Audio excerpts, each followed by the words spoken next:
अशोक के फूल निबंध हरिप्रसाद द्विवेदी। अशोक में फिर फूल आ गए हैं। इन छोटे छोटे लाल लाल पुष्पों के मनोहर स्तबकों में कैसा मोहन भाव है। स्तबकों से तात्पर्य गुच्छा। बहुत सोच समझकर कंदर देवता यानी काम देवता ने लाखों मनोहर पुष्पों को छोड़कर सिर्फ 5 को ही अपने तुणीर में स्थान देने योग्य समझा। तुणीर अर्थात तरकस। एक यह अशोक ही है। लेकिन पुष्पित अशोक को देखकर मेरा मन उदास हो जाता है। इसलिए नहीं कि सुंदर वस्तुओं को हतभाग्य समझने में मुझे कोई विशेष रस मिलता है। कुछ लोगों को मिलता है। वे बहुत दूरदर्शी होते हैं। जो भी सामने पड़ गया उसके जीवन के अंतिम मुहूर्त तक का हिसाब वे लगा लेते हैं। मेरी दृष्टि इतनी दूर तक नहीं जाती। फिर भी मेरा मन इस फूल को देखकर उदास हो जाता है। असली कारण तो मेरे अंतर्यामी ही जानते होंगे। कुछ थोड़ा सा मैं भी अनुमान कर सकता हूँ। बताता हूँ। भारतीय साहित्य में और इसलिए जीवन में भी इस पुष्प का प्रवेश और निर्गम दोनों ही विचित्र नाटकीय व्यापार है। ऐसा तो कोई नहीं कह सकेगा कि कालिदास के पूर्व भारतवर्ष में इस पुष्प का कोई नाम ही नहीं जानता था। परंतु कालिदास के काव्य में यह जिस शोभा और सुकुमार्य का भार लेकर प्रवेश करता है वह पहले कहाँ था। उस प्रवेश में नववधू के गृह प्रवेश की भांति शोभा है, गरिमा है, पवित्रता है और सुकुमारता है। फिर एकाएक मुसलमानी सल्तनत की प्रतिष्ठा के साथ ही साथ यह मनोहर पुष्प साहित्य के सिंहासन से चुपचाप उतार दिया गया। नाम तो लोग बाद में भी लेते थे, पर उसी प्रकार जिस प्रकार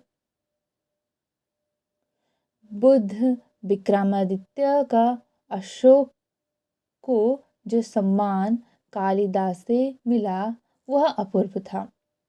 तो यहाँ प्रश्न बनता है, नाम तो लोग बाद में भी लेते थे पर उसी प्रकार किस प्रकार जिस प्रकार बुद्ध और विक्रमादित्य का लेते थे। उसके बाद लिखा है, अशोक को जो सम्मान कालिदास से मिला वह अपूर्व था। सुंदरियों के आसिंजनकारी नुपुर वाले चरणों के मृद आघात से वह फूलता था।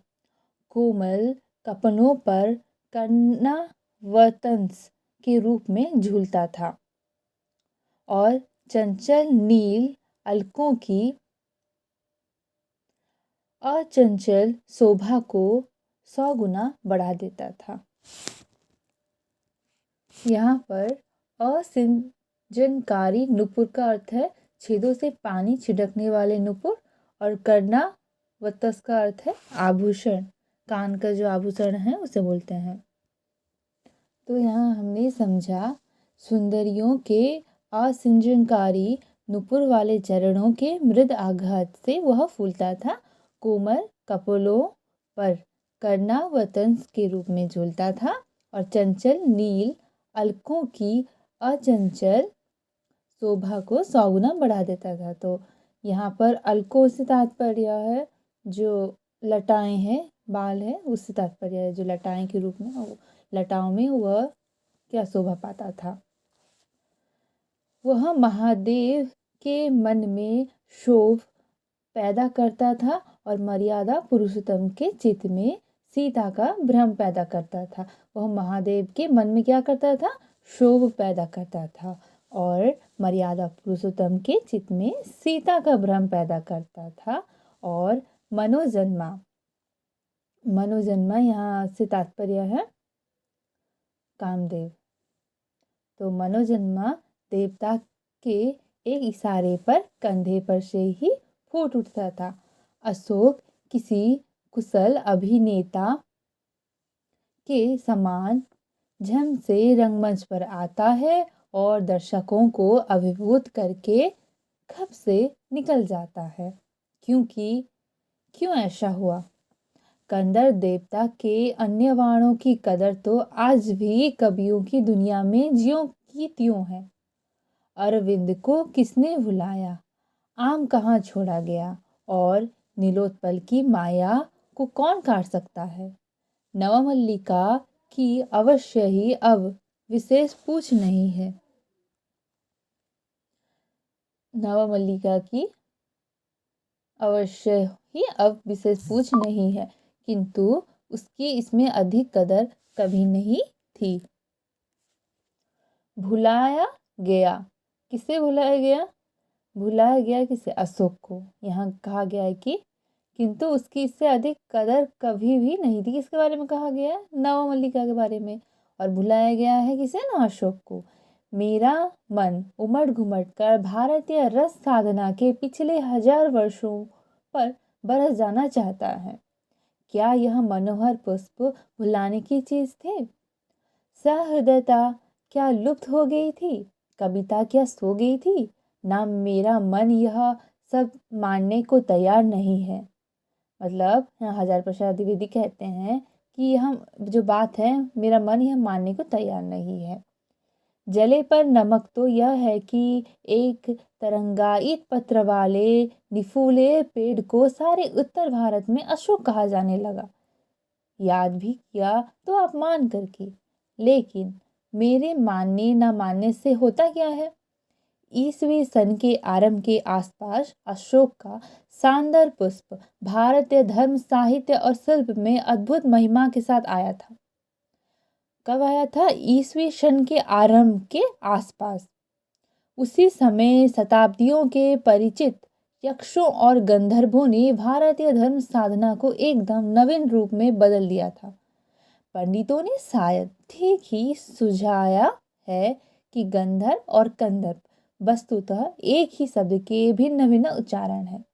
कंदर्प देवता ने यदि अशोक को चुना है तो यह निश्चय रूप से एक आर्यतर सभ्यता की देन है।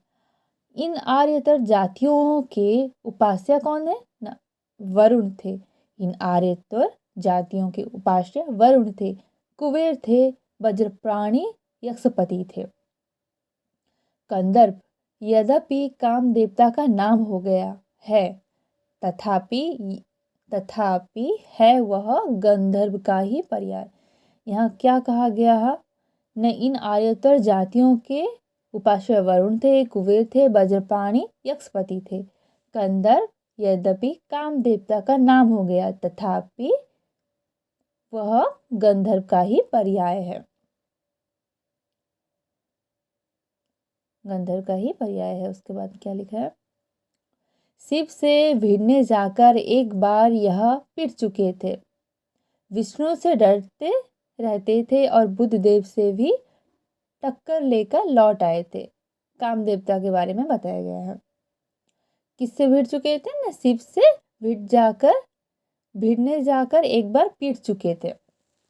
विष्णु से डरते रहते थे और बुद्ध देव से भी टक्कर लेकर लौट आए थे। लेकिन कंदर्प देवता हार मानने वाले जीव न थे। बार बार हारने पर भी वह झुके नहीं, नए नए अस्त्रों का प्रयोग करते रहे। अशोक शायद अंतिम अस्त्र था। किसे अंतिम अस्त्र था बोलकर कवि कहे, लेखक कहे? अशोक को।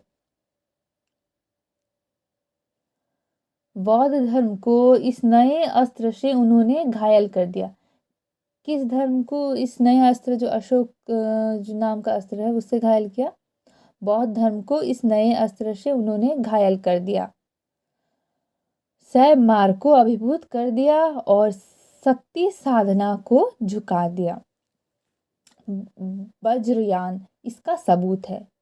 बौद्ध धर्म का जो विकृत रूप है वज्रयान, तो कहा गया है कि वज्रयान इसका सबूत है, कौल साधना इसका प्रमाण है और कापालिक मत इसका गवाह है। रविंद्रनाथ ने इस भारतवर्ष को महामानव समुद्र कहा। किसने कहा? रविंद्रनाथ ने। किसे? भारतवर्ष को क्या कहा? महामानव समुद्र का। विचित्र देश में यह असुर आए, आर्य आए, शक आए। क्या कहा गया? विचित्र देश है यह, मतलब भारतवर्ष को कहा।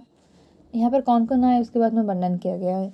असुर आए, आर्य आए, शक आए, हुण आए, नाग आए, यक्ष आए, गंधर्व आए। ना जाने कितनी मानव जातियाँ यहाँ आई और आज के भारतवर्ष के बनने में अपना हाथ लगा गई। जिसे हम हिंदू रीति नीति कहते हैं, वह अनेक आर्य और आर्यतर उपादानों का अद्भुत मिश्रण है। एक एक पशु, एक एक पक्षी न जाने कितनी स्मृतियों का भार लेकर हमारे सामने उपस्थित है। अशोक की भी अपनी स्मृति परंपरा है।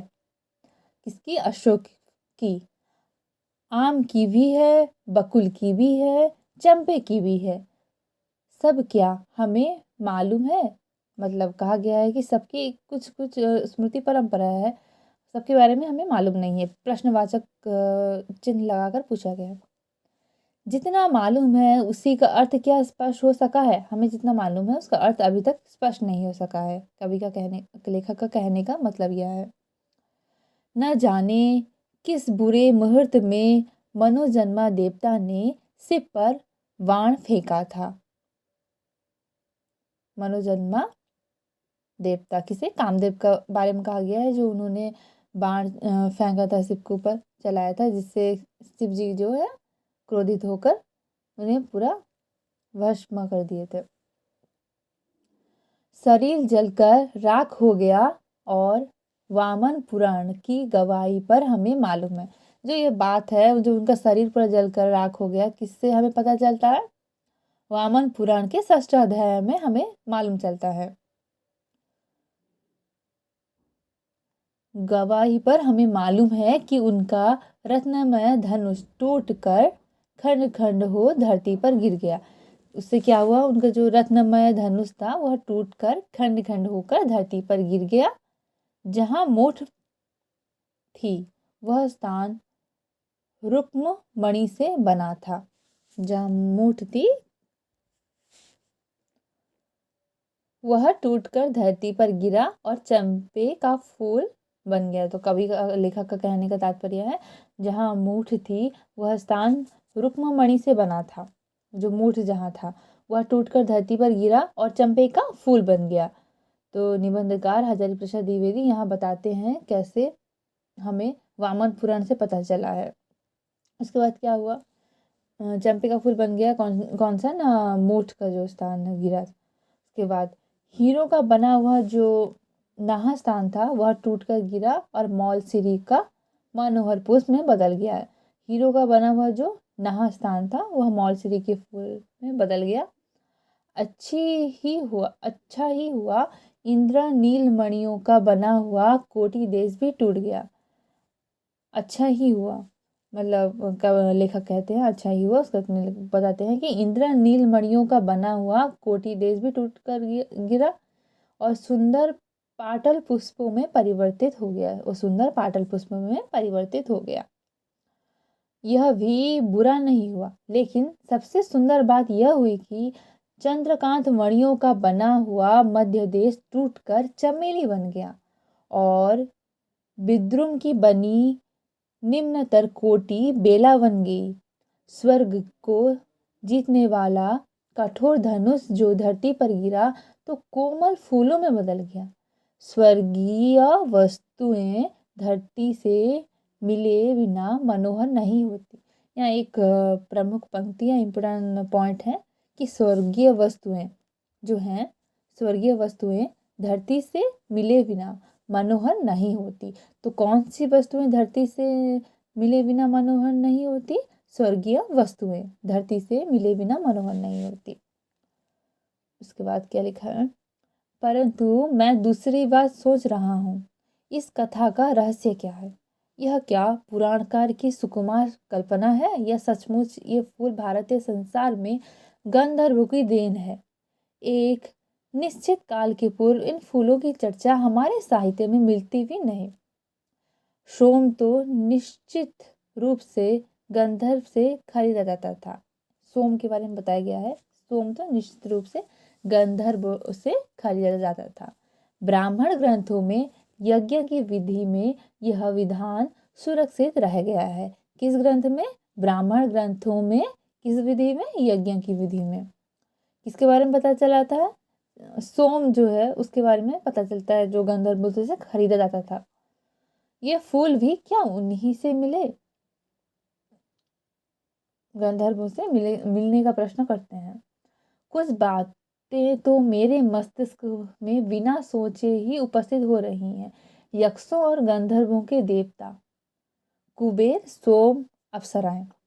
यक्षों और गंधर्वों के देवता कुबेर, सोम और अप्सराएं। यद्यपि ये बात के ब्राह्मण ग्रंथों में भी स्वीकृत हैं, तथापि पुराने साहित्य में उपदेवता के रूप में ही मिलते हैं। बौद्ध साहित्य में तो बुद्धदेव को ये कई बार बाधा देते हुए बताए गए हैं। महाभारत में ऐसे अनेक कथाएं आती हैं जिनमें संतानार्थिनी स्त्रियां वृक्षों के उपदेवता यक्षों के पास संतान कामिनी होकर जाया करती थी। यक्ष और यक्षिणी साधारणतः विलासी और उर्वरताजनक देवता समझे जाते हैं। यक्ष और यक्षिणी। कुबेर तो अक्षयनिधि के अधीश्वर भी हैं। कुबेर तो अक्षयनिधि के अधीश्वर भी हैं। यक्ष्मा नामक रोग के साथ भी इन लोगों का संबंध जोड़ा जाता है। बरहुत, बोध गया, सांची आदि में उत्कीर्ण मूर्तियों में संतानार्थिनी स्त्रियों का यक्षों के सानिध्य के लिए वृक्षों के पास जाना अंकित है। इन वृक्षों के पास अंकित मूर्तियों की स्त्रियां प्रायः नग्न हैं, केवल कटी देश में एक चौड़ी मेखला पहने हैं। अशोक इन वृक्षों में सर्वाधिक रहस्यमय है। सुंदरियों के चरण ताड़न से उसमें दोहद का संचार होता है। और परवर्ती धर्म ग्रंथों से यह भी पता चलता है कि चैत्र शुक्ल अष्टमी को व्रत करने और अशोक की 8 पत्तियों के भक्षण से स्त्री की संतान कामना फलवती होती है। अशोक कल्प में बताया गया है कि अशोक के फूल 2 प्रकार होते हैं, सफ़ेद और लाल। तो किसमें बताया गया है कि अशोक के फूल 2 प्रकार के होते हैं, एक सफ़ेद दूसरा लाल? तो यह अशोक कल्प में बताया गया है। सफ़ेद तो तांत्रिक क्रियाओं में सिद्धिप्रद समझकर व्यवहृत होते हैं। किसमें? तांत्रिक क्रियाओं में सिद्धि पाने के लिए। कौन सा? सफ़ेद। और लाल स्मरवर्धक होता है। लाल जो होता है स्मरवर्धक होता है। इन सारी बातों का रहस्य क्या है? मेरा मन प्राचीन काल के कुझटिका छिन्ना आकाश में दूर तक उड़ना चाहता है। हाय, पंख कहाँ है? हजारी प्रसाद द्विवेदी कहते हैं कि मेरा मन जो है प्राचीन काल में के आकाश में उड़ना चाहता है, और बताते हैं कि मेरा पंख कहाँ है। मतलब अगर पंख होता तो मैं पीछे लौट कर देख पाता।